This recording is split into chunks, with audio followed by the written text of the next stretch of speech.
Hello, welcome back to a new video. Laurel and Hardy memorabilia and Charlie Chaplin collectibles. Happy New Year everyone, and hope everyone had a great Christmas holidays. And here we are, start 2024, and off we go again. I'm here in the garage, surrounded by all my collectibles. So this is like my mini museum or showroom, and it's still looking great. Everything is still holding out really well. So it's just really nice that I'm able to have this space and have it here all on display. So for this video is my Laurel and Hardy scrapbook.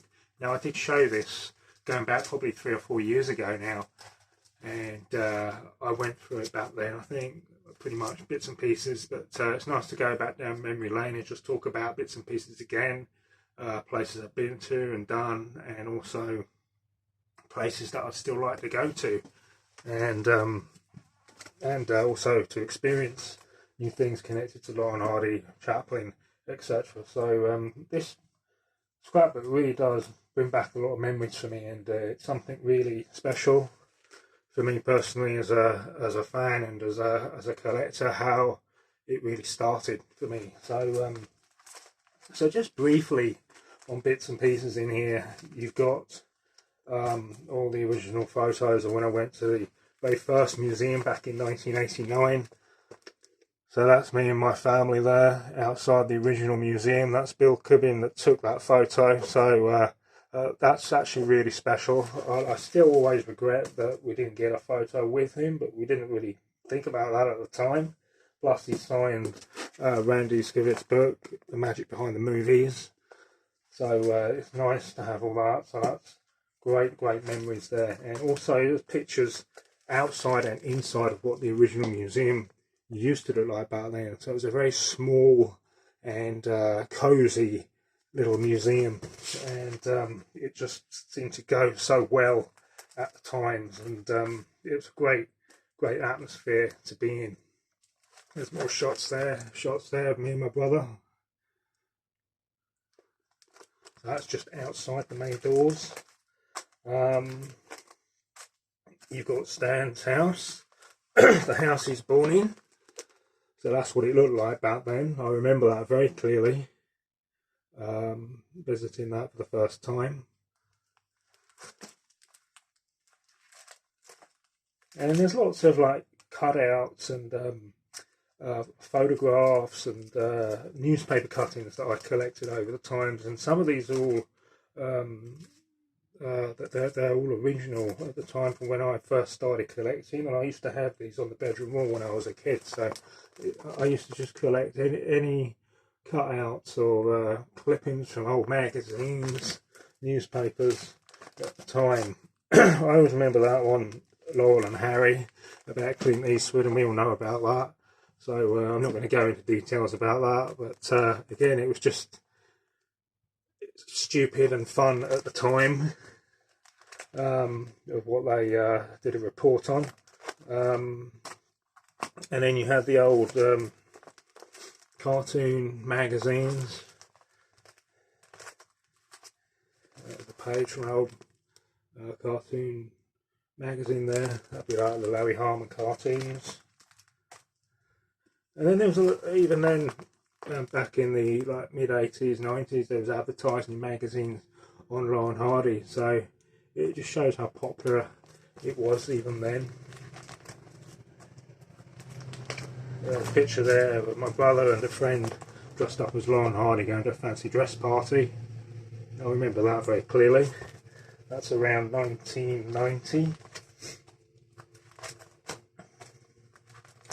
And then just to move it on just a little bit, let's see what else there is. So there's all these photos and stuff, and then you have this one, Planet Hollywood. So you have the Jitterbugs outfit from Laurel and Hardy's film Jitterbugs, which was the original costumes that was in London at the time, Planet Hollywood, that I went to visit back then.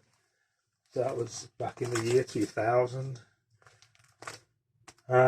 This is quite interesting. I completely forgot about this actually, but this is quite good. The Coronation Hall in Ulverston. So you have of course, Laurel and Hardy stood on the balcony in 1947 when they visited, and then they waved to a packed crowd below, and then that's me just there. So so this is before the statues were put in, so it's quite good to have that, just see what that's like before the statues were actually there. And then that's again Stan's house, what it was like back then. So that would have been 2007, and then that's me with two lookalikes at the Romley-Dymchurch Railway, which again is another after the war, where Stan and Ollie opened up the railway line.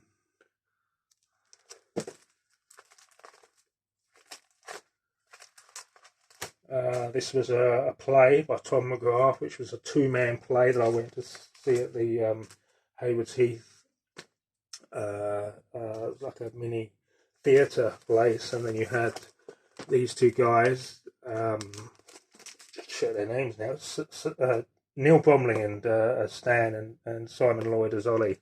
They did an amazing job as playing Laurel and Hardy, which was a two-man play, and then I did a write-up for the Laurel and Hardy magazine, which was absolutely brilliant performance. And then this was moving on a bit to 2011 when I went to LA, so I went to Los Angeles. I did a 3-round trip to Los Angeles, and then I did Seattle and Las Vegas, and Los Angeles was the first stop. So I went to the Forest Lawn Memorial Park and went to find Stan's resting place, which was a really lovely day. I remember, because you go up the side steps and it's just right there on the wall, and it's just a really big plaque of Stan's resting place, as well as his last wife as well. Her plaque is down below, Ida K. Laurel. That's me there. So I do remember it being a really sunny day and really peaceful. There was nobody around, and I remember there was like a security box at the gate with someone in there, and they gave us a map and showed us the directions on where or whereabouts it would be. They didn't give us the exact directions. I think it was something to do with more security, but they gave us an idea, and it didn't take us long to find. So it was quite straightforward. And I just remember it being really sad, but also really nice and also exciting to be there to see it. And then a few days later, I went to Oliver Hardy's resting place, which is the Pierce Brothers Ballet Memorial Park, North Hollywood, Los Angeles, and that's his plaque, the Garden of Hope. And then there's also another plaque, which is in the ground as well. And that's me there. I actually wasn't the best of health then. I picked up a really nasty cold, and I wasn't in the best of health in that picture, but I managed to fight through it and carry on with the holiday.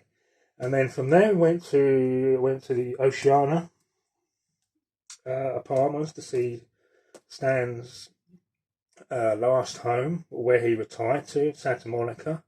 Again, that was a really lovely place to go to, really hot and sunny there, and that was the apartment back then. But Stan really had it made up for his retirement, I think, you know, overlooking the balcony, like sea views, etc. So I think he had a really nice setup towards the end of his life from just going to see this location where he retired to. And then on from that, you have the Music Box Steps, a 1932 classic. And of course it was used for Hats Off 1927, but this is in the Silver Lake District, Los Angeles. That's the steps there. That's how it was back then. So this was one of my main attractions, is the Music Box Steps. I do regret it because I missed out on the Big Business House and Perfect Day House, which is also around the same sort of area, but a lot of it was to do with time, as I had to keep moving on. And then that's me just at the bottom of the steps. I wasn't actually there that long. I had to take a few shots and then had to move on because the rental car was parked and an area where you only had so much time, and plus it was very busy there around the Hollywood area. But I think when anybody thinks of going to America to see any locations of Laurel and Hardy, you automatically think of the Music Box steps. It's probably one of the most famous. And then of course I did a write-up on all that, which was really fun to do. I really enjoyed sort of digging into all the history of all that and just taking it just a little bit further. And then there's other magazine, newspaper cutouts that I have that I collected over the years. And then there's a whole section on Chaplin of again cutouts, just going back to the late 80s, 90s. You have all the like VHS video leaflets that were in the boxes at the time. And there's even cutouts that I put in from magazines about Chaplin, Robert Downey Jr. film, and that was at the time of when the film came out back in '92. And a whole sort of 2-page with Robert Downey Jr. there as Chaplin, and then a few other bits and pieces on him. Oh, that's Madame Tussauds again. The waxwork Chaplin, and then Chaplin's that'd be one of his sticks from his films, his one of his canes. And then you have, there's a whole section on again Chaplin's life. So you have sections with Geraldine Chaplin about all their family when they went to finally lived his life out in Switzerland, which of course is also another location I'd like to go to. I have been to Switzerland, been to see the Freddie Mercury statue there overlooking Montreux, but it's nice to go to and find his last place as well, which I think is also turned into like a museum now. And it does look absolutely amazing, so that's on my list to do. Again, I would still like to go back to Los Angeles to do all that. Would I go back and revisit the steps? Yes, I would, but I would like to try and do the Big Business House or Perfect Day House and or County Hospital, or all the other locations. So there is still quite a lot that could still try and go out and explore.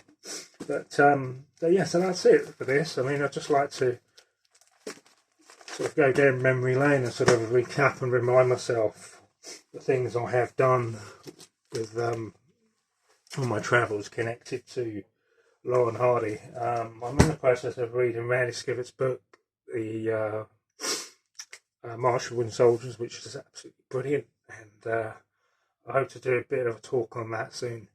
So thanks for watching this video, and again, Happy New Year everyone, and stay safe.